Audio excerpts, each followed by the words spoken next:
Now I am offering a proposal for circular innovation in waste management at Griffith University based on the university's existing sustainable initiative.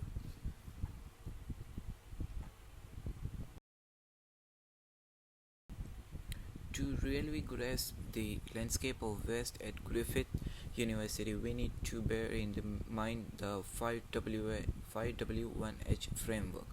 Who are the key players? We are talking about the wide community of students, enthusiastic staff, countless visitors, even the rest of the surrounding community that interacts with the university's campuses. What type of waste are generated? The waste is presented in a large volume of food waste produced by dining facilities, activities, and events, different paper products from some administrative and academic activities, an emerging flow of plastic waste, and an increasing important category of electronic. It's garbage waste. Where does this waste originate?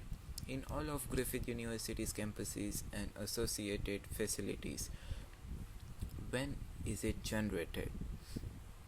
Essentially, day in and out, derived from the plethora of activities that occurs in the university environment. Why is a why is a new approach needed? Due to fact that current linear take disposable model is, to say the least, it is result in unsustainable extraction of precious resources and serious environmental disruption in terms of landfilling and emissions, and possible economic implications related to dumping useful materials. Finally, how is the waste currently managed? Dwelling mainly in standard waste collection and recycling programs. However, our recommendation is about how we can massively improve this prevents process and implement new innovative circular strategies.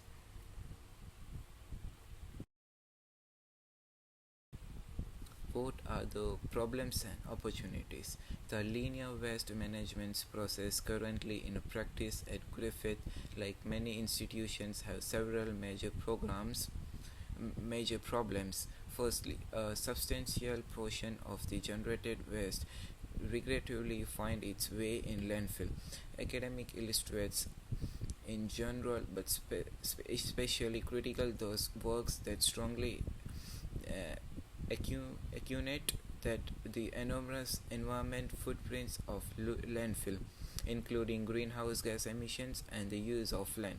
Secondly, there is a continued programs of contamination. Even in recycling streams, the UNEP 2021 highlights that contamination decreases quality and hence value of recycled materials, limiting the success of recycling procedures.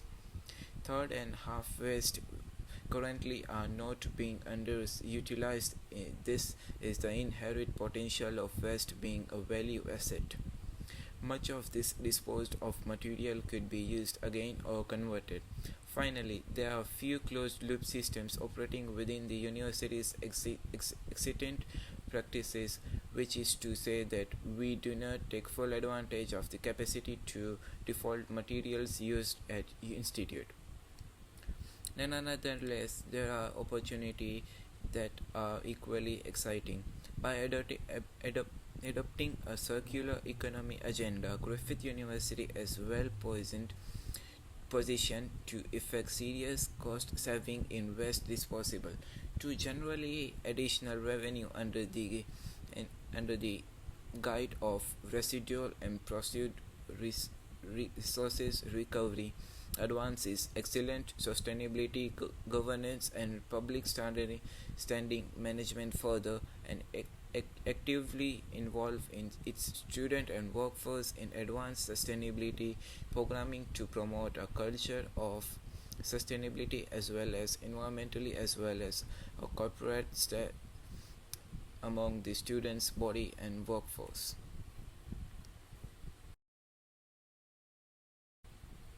To move forward a more particular model, we have several key solutions we propose to adopt, all which of are based on existing research and successful practices elsewhere.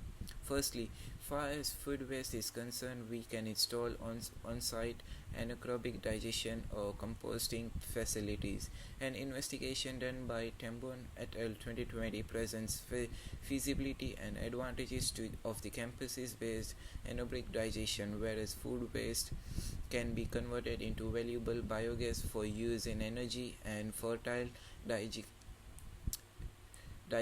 to replace soil amendment. Secondly, within the context of sustainable procurement and waste prevention, ensuring the consideration of items that are recycled context and of reusable packaging is of utmost importance. The basic work of Murray 2002 plays specially emphasizes on the urgency of preventive measures in terms of upstream waste. Moreover, we can actively research the substitution of traditional materials for new biogas or degradable materials, that is plants, packaging, etc. in order to decrease our dependence on non-renewable resources. Third, for the increasing problem of the electronic waste, a comprehensive system for collection, refurbishment, where possibly and responsible reuse is critical. Blade et al. 2008 has stated in the Global E-Waste Monitor is an eye-opener to the magnitude of this challenge and the big opportunities for research for resources recovery.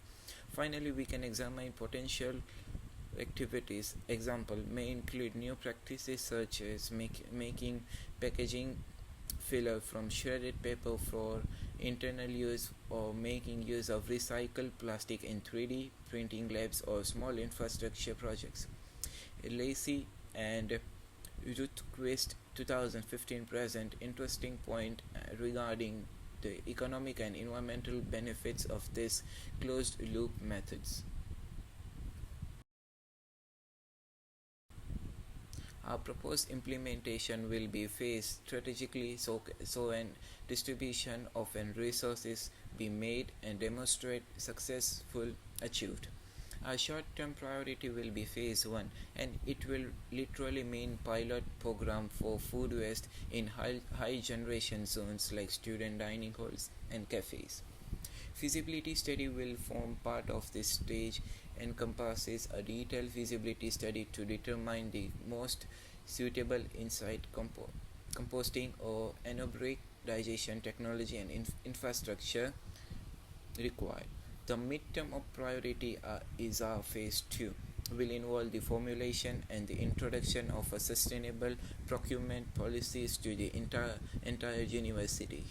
This policy will define specific goals for waste reduction in terms of single-use plastic and increasing the acquisition of sustainable of recycled type. At the same time, our plan will be increase number of the e-waste collection points on the all campuses and work effectively with certified recyclers who will be able to process this waste properly. Now let's head to our phase 3, which presents our long-term vision. Will investigate the possibilities of creating closed-loop systems for major programs materials streams discovered through our initial waste audit.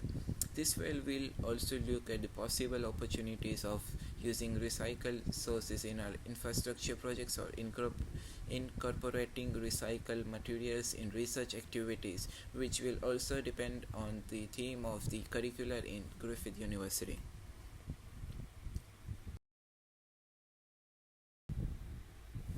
Now, our sixth slide is a project or blueprint for client communication. Client communication is the key to the success of this initiative. This will mean clear and consistent communication to Griffith University stakeholders. A blueprint for the communication for our project is structured.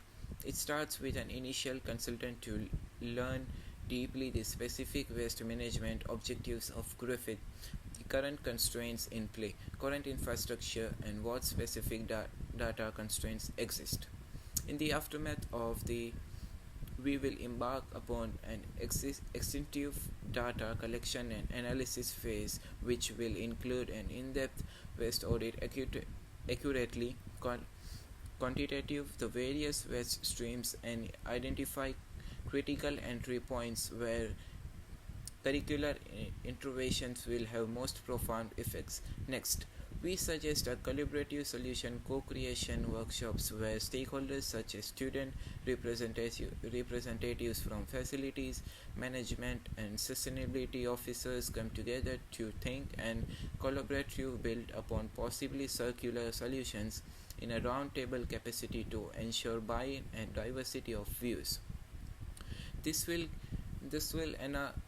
analysis a detailed proposal setting out the proposed solution timelines and milestone for implementation and a detailed breakdown of factors or resource requirements and their environmental, economic and social impacts expected. During the entire course of the project, we will report to our partners regularly at the meetings and also in reports.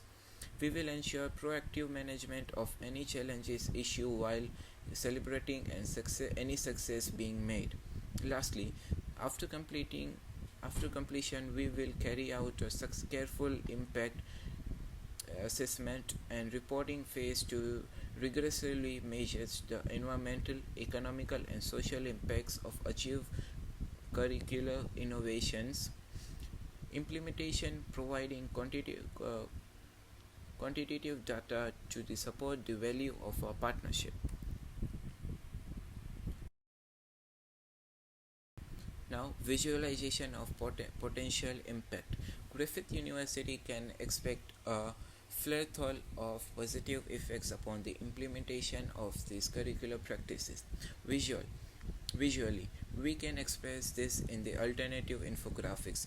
We anticipated significant reduction in volume of waste going to landfill, thus reducing its environmental impact and attendant cost.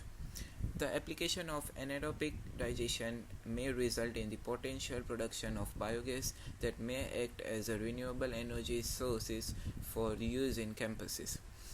Efficacy of the resources and recovery of precious material will be reflected in the real savings to the university. In addition of higher quality, which will lead to a more environmental sustainable system of natural resources utilization and strengthen Griffith's roles in environment sustainability as a leader.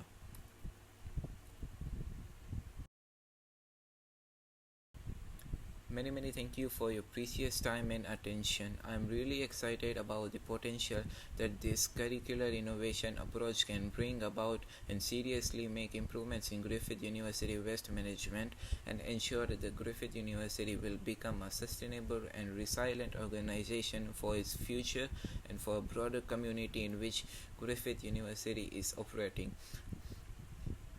Feel free to contact me where my contact details are initiated on the screen if you wanted to talk more, and here is the references which I have used for this presentation.